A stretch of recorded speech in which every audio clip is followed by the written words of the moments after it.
Looky here, it's kind of like we're 9 years old. I remember being 9 years old and having those charms that you share with your best friend. I just keep it.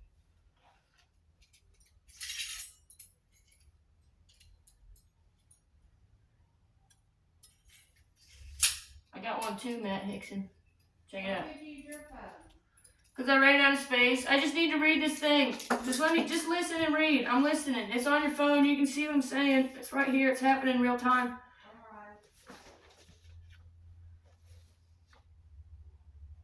Okay.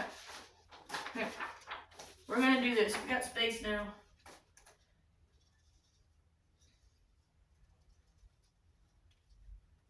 Themes are powerful tools. I want to read this whole thing. Okay? Because he's a master of this. Brian Bocon and Zach Lund. Like, Zach Lund, you went to NC State, you got your biology degree, your Iraq combat experience, but like Brian Bocon is like the master of like this interpretation, tour guide, education thing, and you can use it for like a lot of bad. And I want you to tell me if he's the good guy.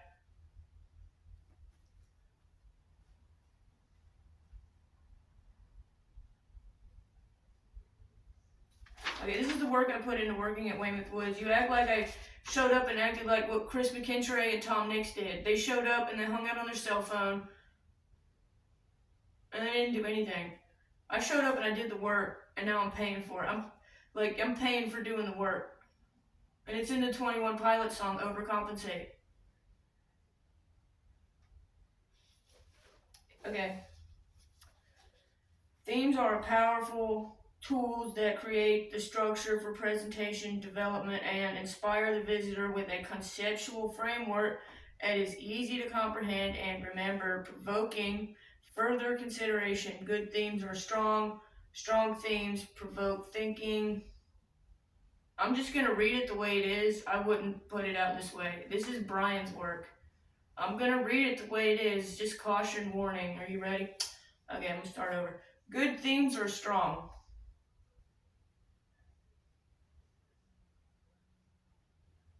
Strong. I can't do it.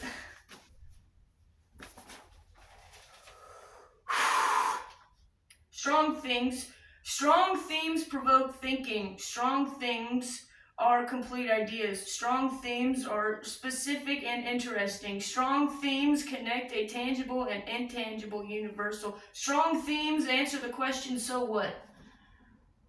He wrote strong themes like 6 times, and you're supposed to say it in your head 6 times. Strong themes, strong themes, strong themes, strong themes, strong themes, strong themes, strong themes, strong themes, strong themes!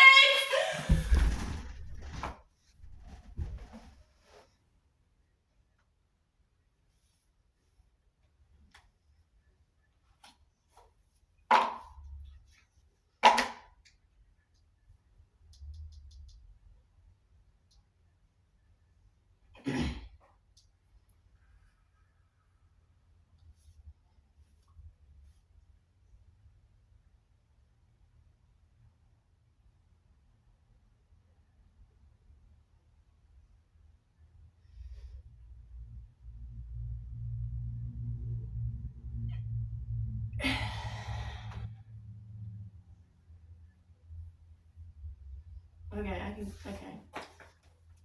I'm gonna start over, okay? This is like... Okay, we're gonna start over and act like that didn't happen.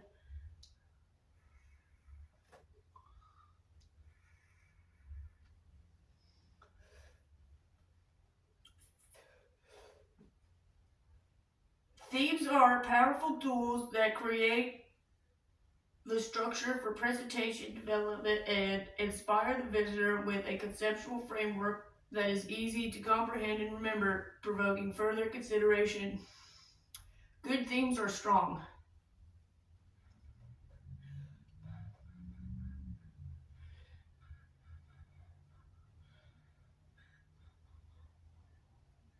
Strong themes provoke thinking. Strong themes are complete ideas. Strong themes are specific and interesting. Strong themes connect a tangible to an intangible universal. Strong themes answer the question, so what? See, it's not that funny.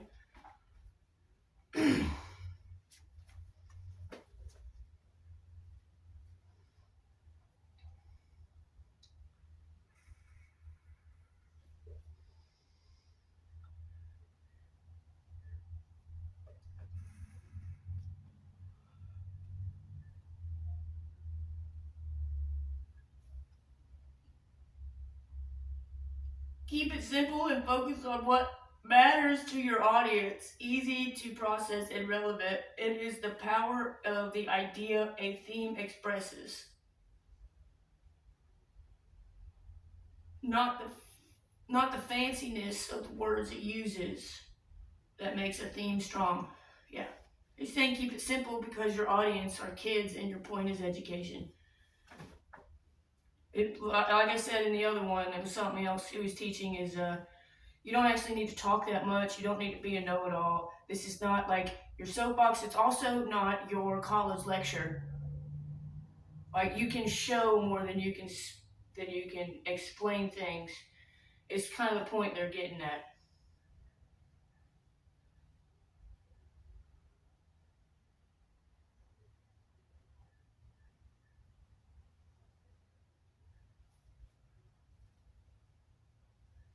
Generally, hold on, wait. Developing the first draft. Answer the following questions.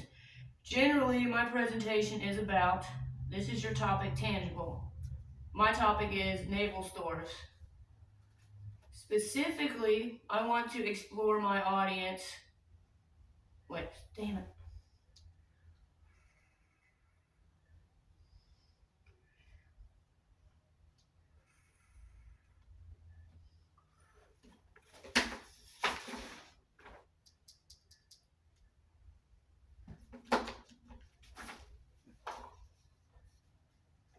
We're getting through this Andy Kaufman style. It's not for entertainment. This is what Andy Kaufman was doing on stage.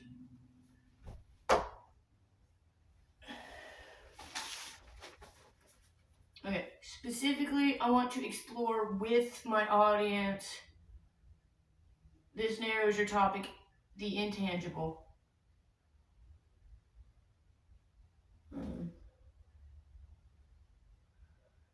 Well, I was going to explore with my audience the longleaf ecosystem to talk about naval stores. After hearing my presentation, I want my audience to consider that. I want my audience to consider that. Oh yeah, and then connect the tangible to the intangible. So explain why ecosystems are important because of their uniqueness to the wildlife. Like the Galapagos Island has wildlife that is unique to that ecosystem compared to the longleaf ecosystem versus maybe Pennsylvania or Ohio where they're rich in mushrooms.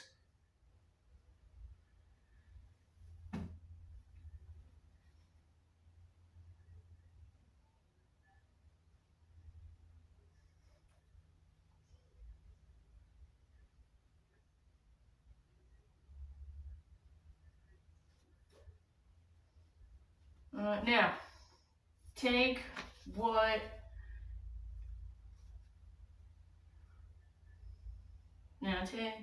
take what you wrote for number 3. Number 3 is connecting the tangible to the intangible. Okay, so you're going to take your theme and you're connected to what you want to connect with your audience about. My theme is naval stores, and I want to connect with my audience about the longleaf ecosystem and how it's unique to its specific wildlife. So that's connecting the tangible to the intangible. It says number 4. Now take what you wrote for number 3, and number 3 is connecting the tangible to the intangible, and compose it as a declarative sentence. This is your first draft theme, connecting a tangible to an intangible that provides structure for presentation development. And then my last part don't matter. It was just this first 3 that gave you something. That number 4 part don't really matter. Anyways. Does it make you care? Oh yeah, hold on. And he's got these recognizing themes and topics. Using the table below, evaluate each statement and decide if it is a theme or a topic. For those you decide are a theme, mark the shaded boxes with an X if it also meets that criteria. So you try this. You try with me. Bald eagles are the symbol of the United States. Is that a theme or a topic? It's a topic.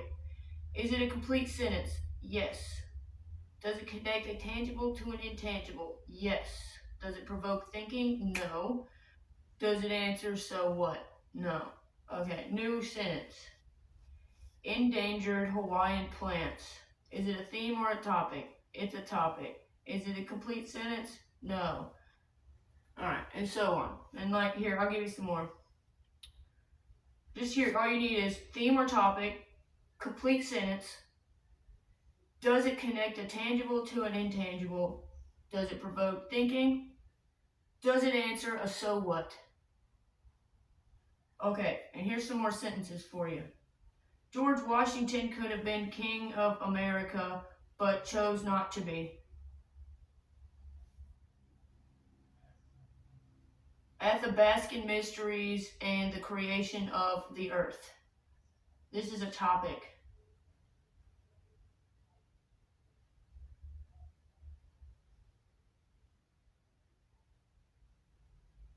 He's saying, okay, this one's confusing, and I even wrote a little note to myself. I'm gonna read my little note to self. Okay, I got a little sassy to myself. Got a little sassy with the presenter, and I kept it to myself.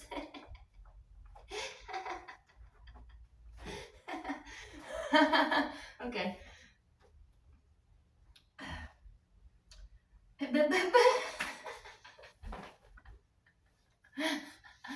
Listen to this.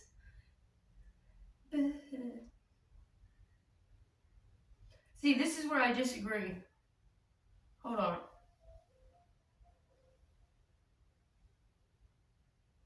Oh, I guess I am wrong. He caught me. Because look, bald eagles are the symbol of the United States. Is it a complete sentence? Yes. Does it answer a so what? No. Okay, now listen to this one. Athabascan mysteries and the creation of the earth. Is this a complete sentence?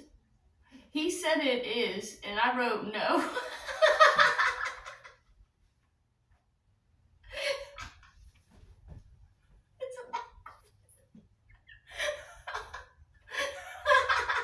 But then he's like, okay. Alright, I'm gonna keep going. Modern agriculture is based on the good work of worms. This old house. And then the rest are, that was his example of a not a complete sentence. His two examples of not a complete sentence are endangered Hawaiian plants and this old house. But like, let's try again. You ready? Maybe I'm wrong. Maybe I'm just like, my bias is so, maybe the stench of my bias is so strong that I like, I forced your ears to hear it sound silly. You try it for yourself, okay?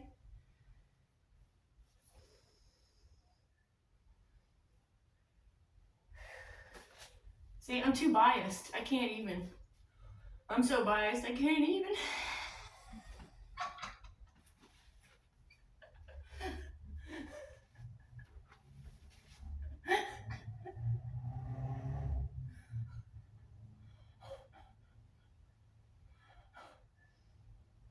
We're gonna come back to this.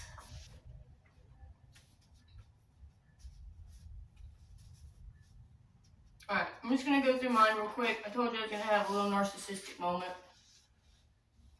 I'm gonna go through my program. So your name, Tamara Jones, and I'm from WeWo, Weymouth Woods.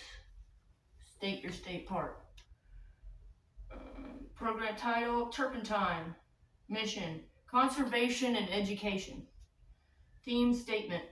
The naval stores industry was incredibly profitable to North Carolina and the South. but it was incredibly destructive.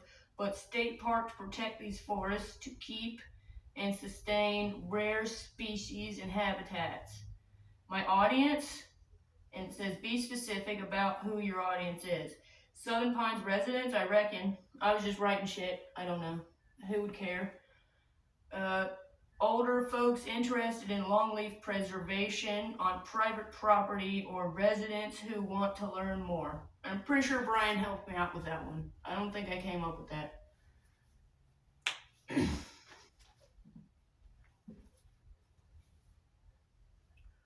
Goals. Why you are doing the program. To make people care about wildlife restoration, to teach people about high diversity. Right? Because that's you guys talk about your diversity in social situation in your office politics, but how about like high diversity where it really matters in these like specific ecosystems?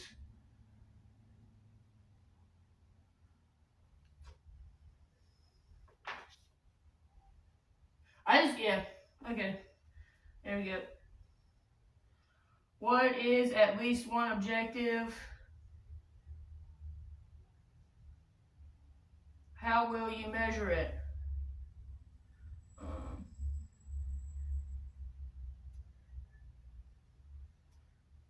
so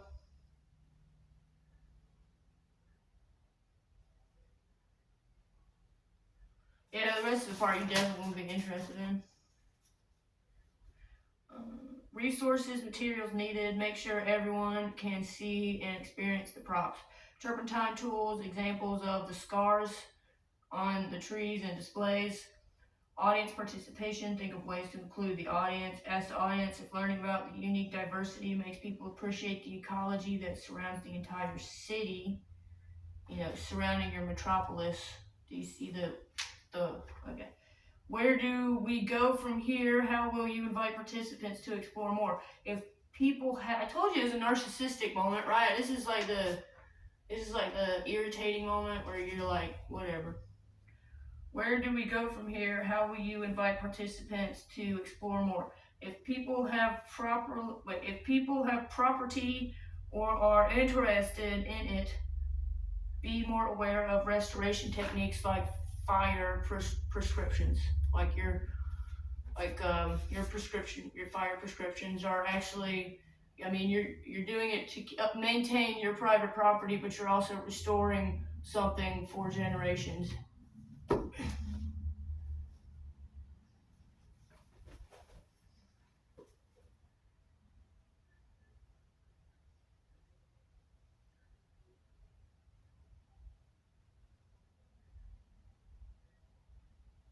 Okay. Camera rolling. Final point. Living with schizophrenia.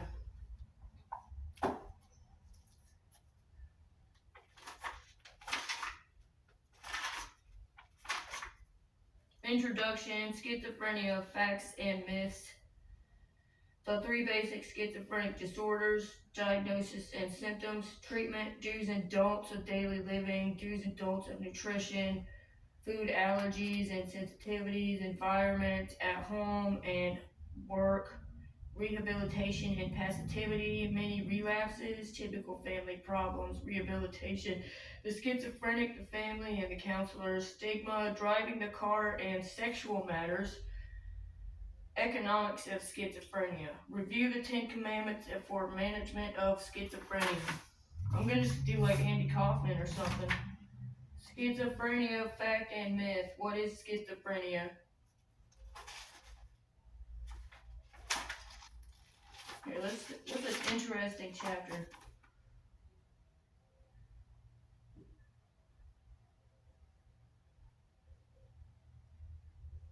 Diagnosis and symptoms. The three basic schizophrenic disorders. Facts and myths. What are the various types of schizophrenia? What does the term paranoid mean? What is process schizophrenia? Process refers to the gradual pattern followed by this type of schizophrenic during the course of the disorder.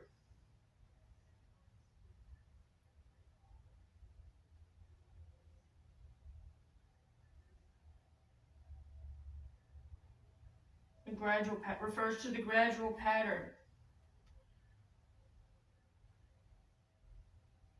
During the early stages, processed schizophrenics exhibit a slow, insidious loss of interest, general apathy, and reduced interest in people and activities.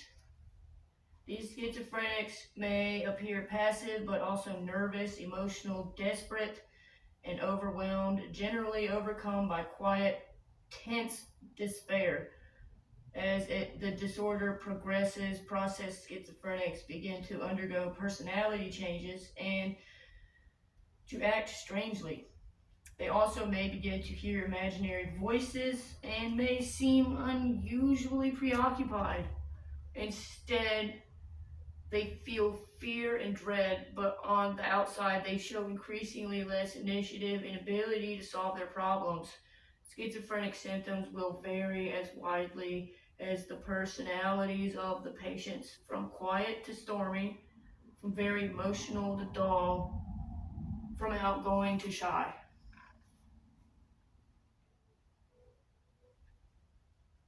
So, schizophrenic symptoms will vary as widely as the personalities of the patients.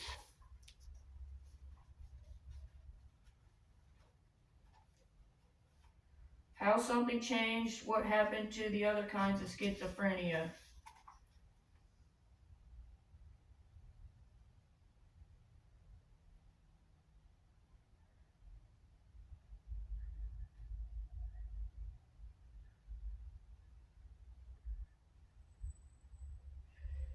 It is difficult to distinguish one type from the others in clinical diagnosis of specific patients.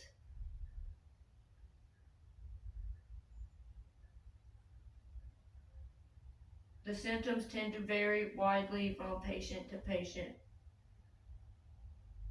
and within a single patient from time to time. So they vary widely from patient to patient and within patient from time to time.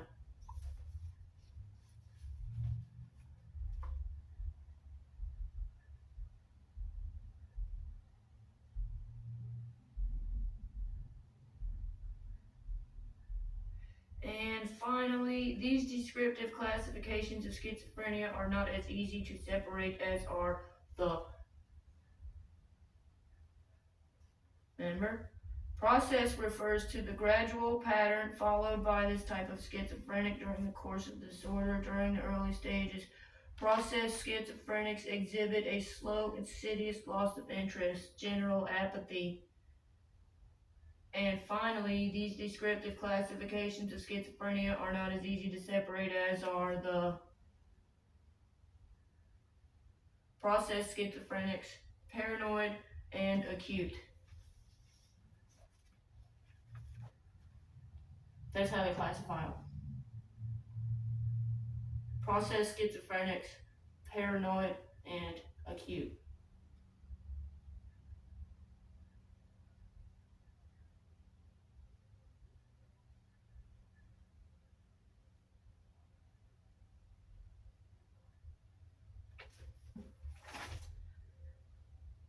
What is a nervous breakdown or an emotional illness?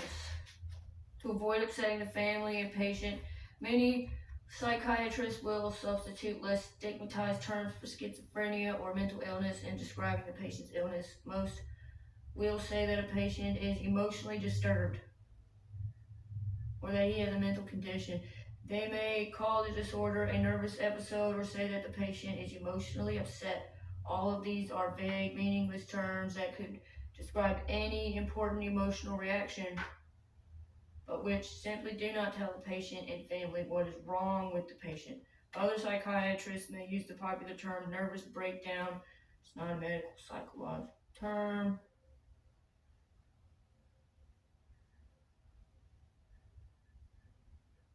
Can refer to just about any major collapse of nervous, emotional, or mental functions. Still, other doctors use general terms depression or emotional depression to describe patients' schizophrenia, as well as any other mental condition. as well as any other mental condition. Unfortunately, the term depression can be very misleading because the treatment and typical course of most depressions usually are very different from those of most forms of schizophrenia. Can you give an example of a typical schizophrenic episode? John, age 22, was a pretty conscientious housewife. Sorry, her name was Joan. She became exhausted during the care of her second baby's colic and came down with one virus after another due to her rundown condition. Frustrated by her condition, her anxious husband became angry with her for not caring for herself better and for always being too tired to make love. They went there. Finally, still exhausted, Joan began to feel strange electrical sensations run through her body and came to believe that she was being spied on and talked about on the television. That someone was trying to harm her in some vague way that she couldn't understand. She felt keyed up, incapable of sleeping, and finally became totally terrified, incessantly talkative, crying and screaming. She was taken to the hospital emergency floor by her alarmed husband. After only 2 weeks of active treatment and plenty of rest, Joan was back at home feeling fine, caring for her children with help from an aunt who lived next door.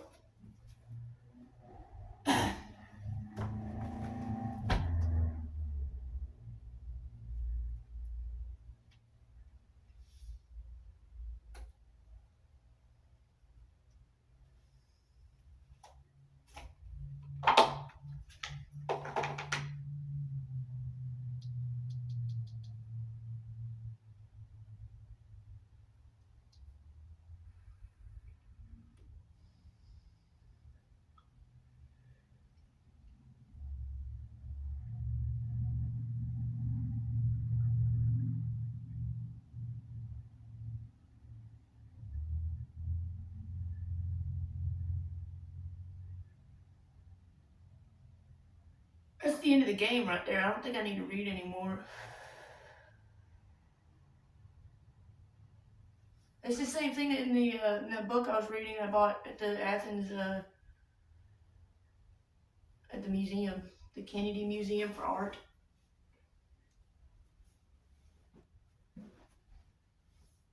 It's the same. It's the same story.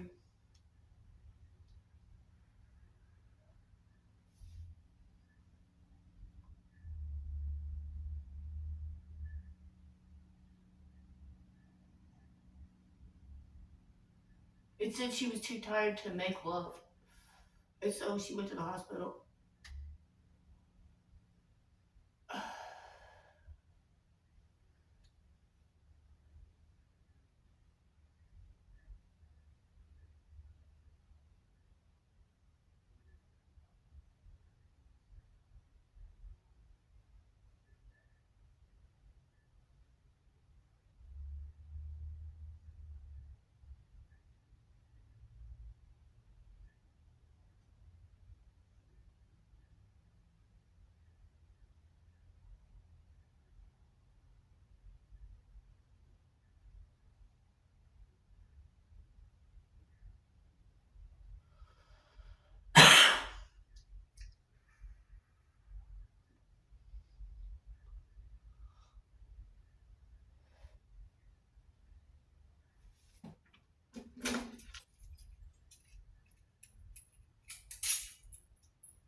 You can't even see it. That's really pretty.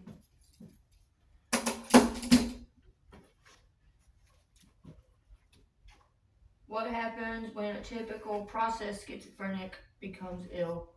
John, age 18, was a recent high school graduate who had been somewhat shy and self-conscious as a boy, but who was also known to be stubborn and even quite temperamental at times. He seemed to lose interest in people and activities around him and became preoccupied with his electronics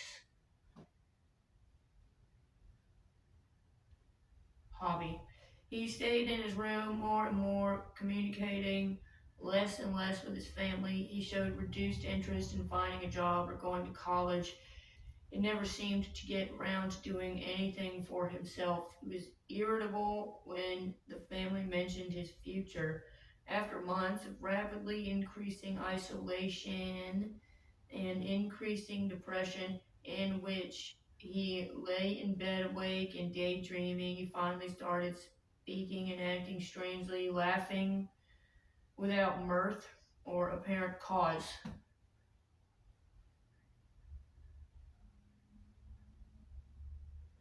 The puzzled family finally had to force him to go to the local mental health clinic against his will for a diagnosis. He finally started speaking and acting strangely, laughing without mirth or apparent cause.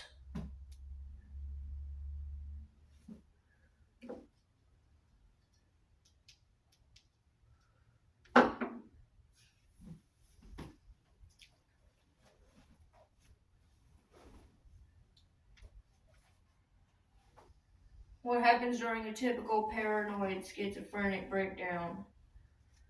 What causes an individual to develop a particular type of schizophrenia?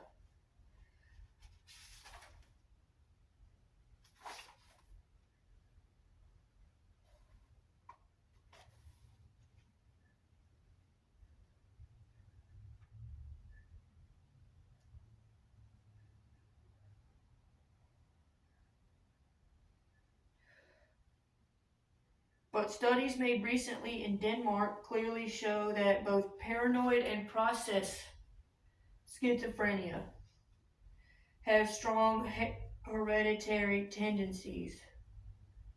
So that's not the first scenario that I read that everyone, that was like, that said typical schizophrenia. The ones, the horror stories are the ones process and paranoid. Process schizophrenics and paranoid schizophrenics.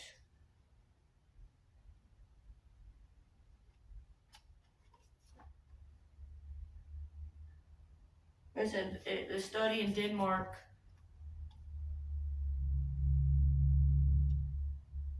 said that both paranoid and process schizophrenia have strong hereditary tendencies. In these studies, adopted children were compared to children raised with their natural parents.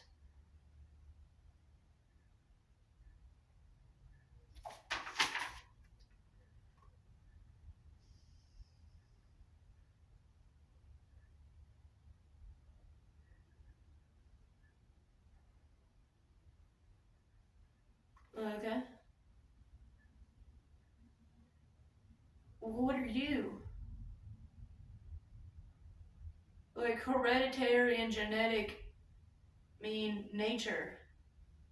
Okay, but you're still eliminating like the nurture aspect of it. That's the position and the role and the environment, learning and training, upbringing, indoctrination, education. That's the nurture part of it. What about you?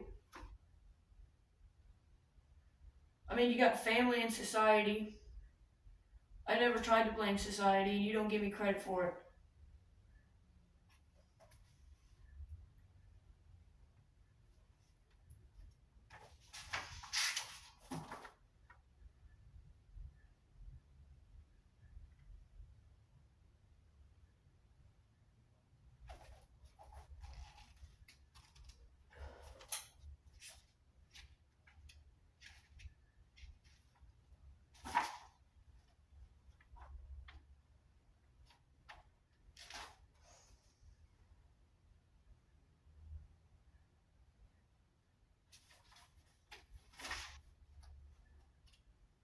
marijuana makes almost all schizophrenics anxious, restless, and paranoid. A similar drug, hashish, is like concentrated marijuana.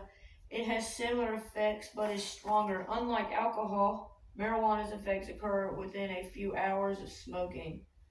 So most schizophrenics quickly decide they don't want to smoke it again. Some schizophrenics feel none of the typical side effects of marijuana, even when they smoke a lot. They do, however, always become seriously do nothing, passive, irritable, intending to blame others for their inactivity. Usually these schizophrenics, that's part of the fucking disease. You can't say something's schizophrenic if it doesn't involve what they're saying in this book. Like, you have to follow the lines.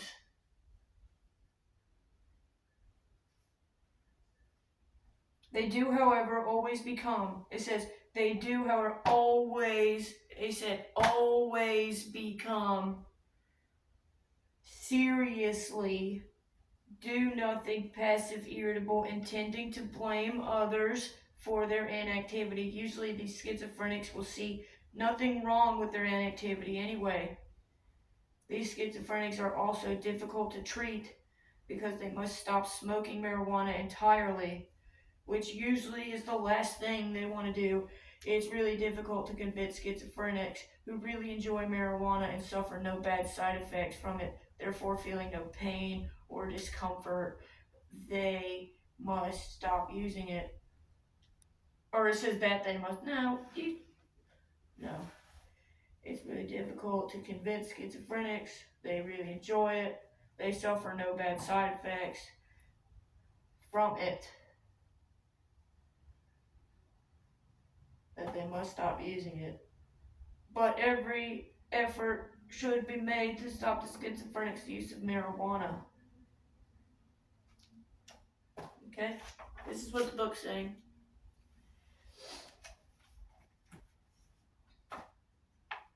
Ooh, I'm going this route too. We're going this one. How do alcoholic beverages affect schizophrenics? Unlike stimulants, alcoholic beverages temporarily make the schizophrenic feel relaxed and confident.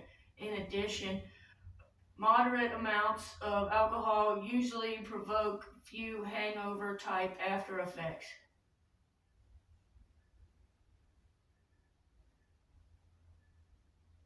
So the schizophrenic naturally believes that alcoholic beverages are reasonably safe to drink. Yeah, moderate amounts of alcohol. Okay. So naturally believes. So the schizophrenic naturally believes that the alcoholic beverages are reasonably safe to drink in moderation. However, it is interesting that the schizophrenic suffers the unfortunate effects 1 or 2 days later, long after anyone might expect a hangover. After this delay, the most significant effects are the mildly depressed, loggy, anxious, tense, irritable moods. That part. Which in turn are almost always followed by the overstimulated nervous state. This, of course, is followed by sleep problems. Hey, Dan.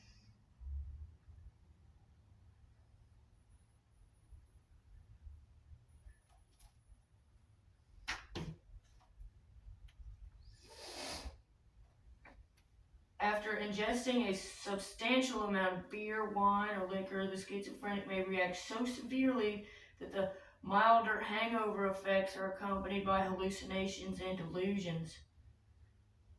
Most schizophrenics do not realize that these delayed effects are caused by alcohol because the symptoms appear so late. Thus, the schizophrenic is likely to connect the effect with a more recent cause. Schizophrenics who drink daily invariably have much worse symptoms than they would without drinking. Of course, these people may not be aware of the worsening effect because they don't remain sober for the full 5 or 6 days required to get over the alcohol effects. So another don't is schizophrenics should not drink alcoholic beverages.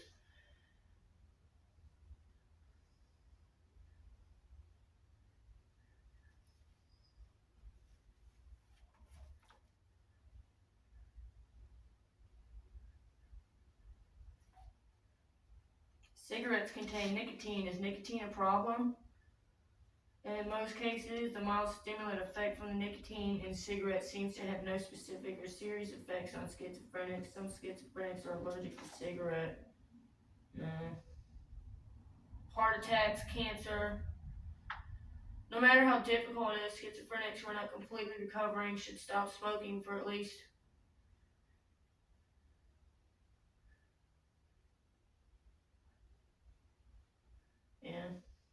On the other hand, it is now clear cigarette smoking causes many physical disorders, heart attacks, cancer, emphysema, and is generally detrimental to one's health.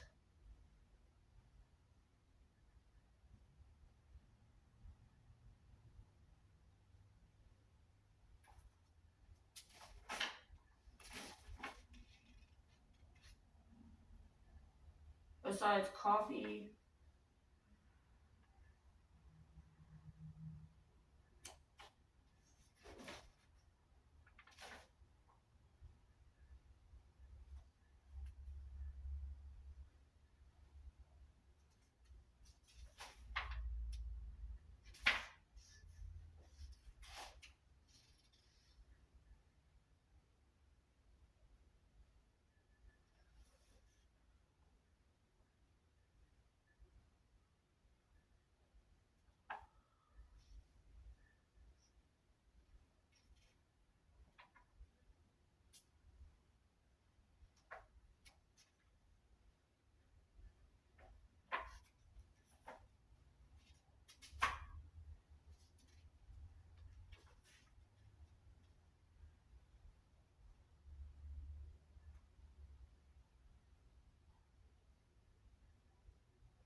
how can families spot schizophrenia?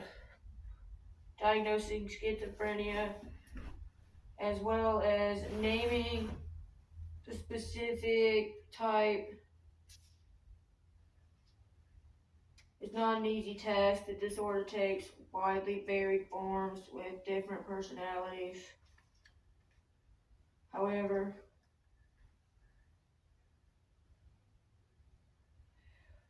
you may watch for general symptoms and behaviors linked with schizophrenia.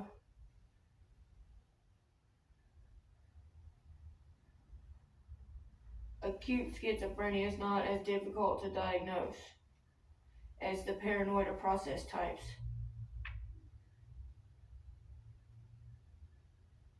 Here you go.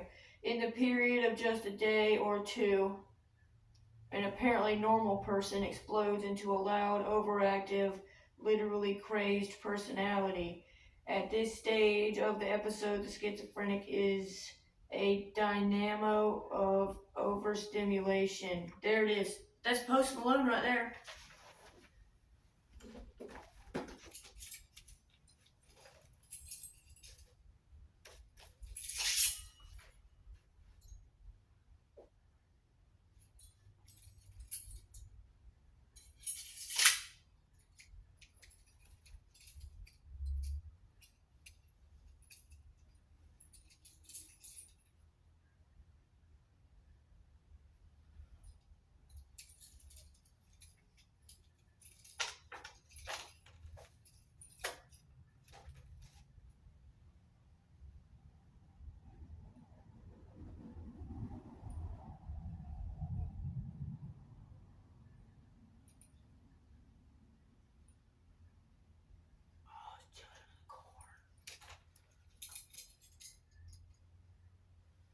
What's her name? What's her name?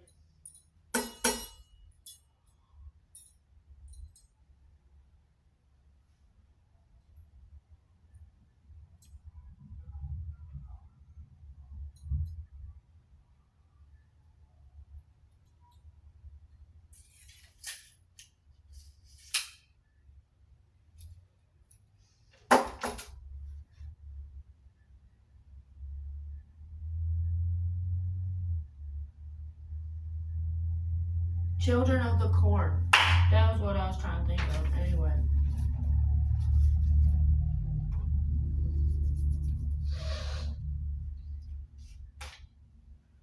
Overstimulation. Post Malone.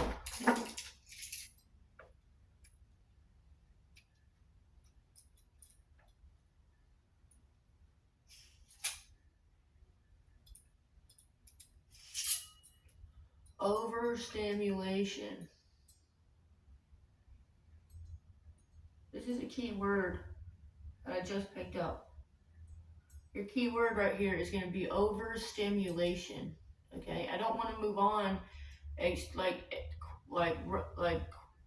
at all. I don't want to move on from this like at all right now until we get the point here. Is the key word here is going to be overstimulation.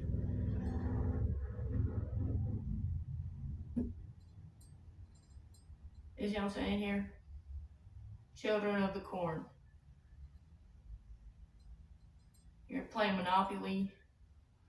That kid's pissed off. I said, but they were playing games.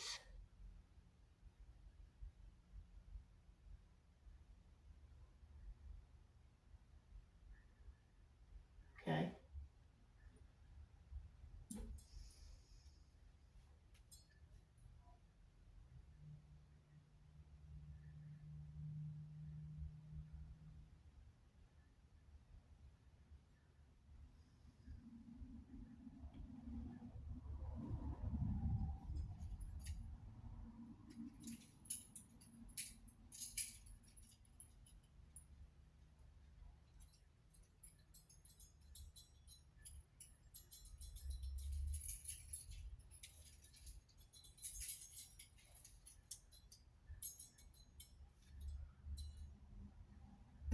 Yeah, but they were playing games. Okay, what's your key word here?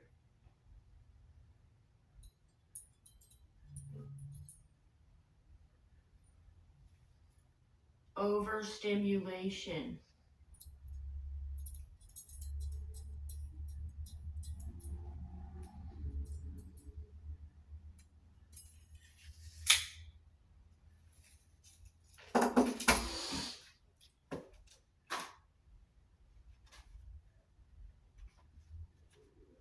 Alright. In this period of just a day or two, an apparently normal person explodes into a loud, overactive, literally crazed personality. At this stage of the episode, the schizophrenic is a dynamo of overstimulation, prone to wild, strange thoughts and actions, and obviously in need of immediate hospital care. The same symptoms may be caused by a totally different problem, but when these symptoms appear, the family's initial action should be the same: prompt hospitalization and immediate rest. For the patient, sometimes, for instance, those who are allergic to various drugs, alcohol, medications, hallucinogenic drugs such as LSD, react to them with the signs of an acute schizophrenic episode.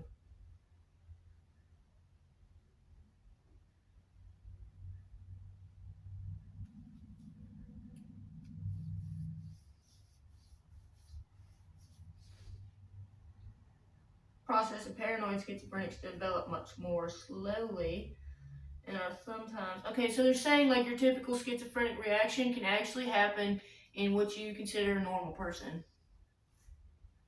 And they just told you sometimes, for instance, those who are allergic, they give you a little bit.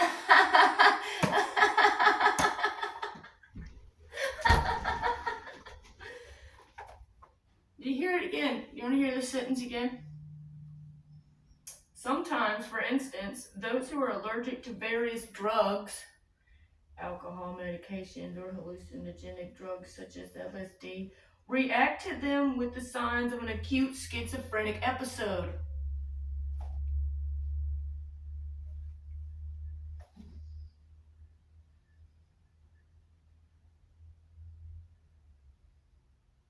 Okay, and then now we're going into the serious business. You ready? Process and paranoid schizophrenics develop much more slowly and are sometimes more difficult to spot.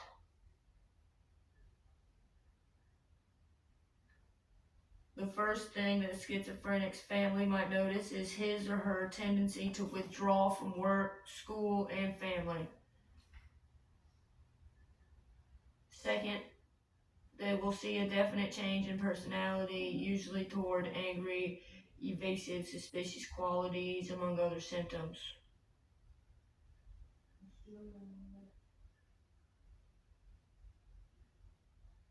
Again, it may be difficult for parents of teenagers in particular to distinguish signs of schizophrenia from the mental effects of the use of marijuana, downers, and various other black market drugs. In the case of amphetamine speed use, the symptoms can be indistinguishable at times. Regardless of their cause, these symptoms warrant immediate professional attention. Drug abusers usually do not.